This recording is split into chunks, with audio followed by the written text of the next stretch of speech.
Hello viewers, and welcome to my first commentated GT Academy 2013 video. So I'm sure you've all been playing it for the last few days. I whacked it on straight away, and these videos that you're going to be seeing were all recorded in the first couple of hours of the demo going live. So you're not going to see absolute perfection, more a quick exploration of the circuit as I discover the handling for the first time.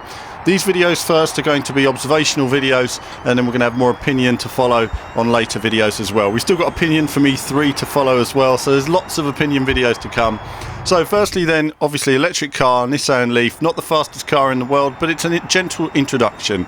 Not everyone out there can race racing cars and are perfect on the racing line and understand how to maximise braking points and traction. So this is a nice introduction that shows you essentially slow motion driving. For some of us, we want to go faster. You do have the body roll. I've seen people commenting if there's too much body roll and if that's a fault in the physics. You know, you can't say that at this early stage. That it depends on the suspension setup of the car.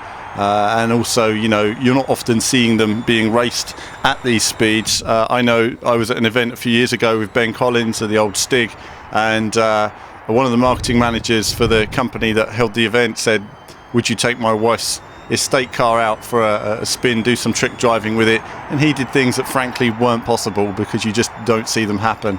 So it's interesting when you see a car like this and you think you go fast on it round corners, and ultimately you don't. I can tell you that racetrack driving in the hands of a race driver is a lot quicker, and of course in the world of gaming we can push very hard. So immediately I like the physics. I think it's working much more naturally.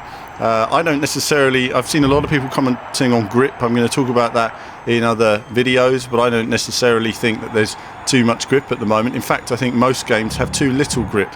Actually, there's a lot more grip in some of these cars than people would realise. And it's often funny how people somehow perceive that simulation automatically means you should be ice skating around the circuit all the time. And actually there's bags of grip. Just in real life, obviously, if you make a mistake, you're dealing with G-force, you're dealing with tyre temperature, you're dealing with wind and everything else. There's a lot more variables in there, and of course if you make a mistake you end up in the barrier, and not only do you end up in the barrier, but you end up with a hefty car bill as well fixing your car. So there's always lots you have to take into account about doing a track day in a real race environment compared to a racing game. But this tour, the graphics are looking nice. They're much more refined, and you can't always see that on this video. The frame rate needs to be improved at this stage, and we're going to talk about that in the next video as well.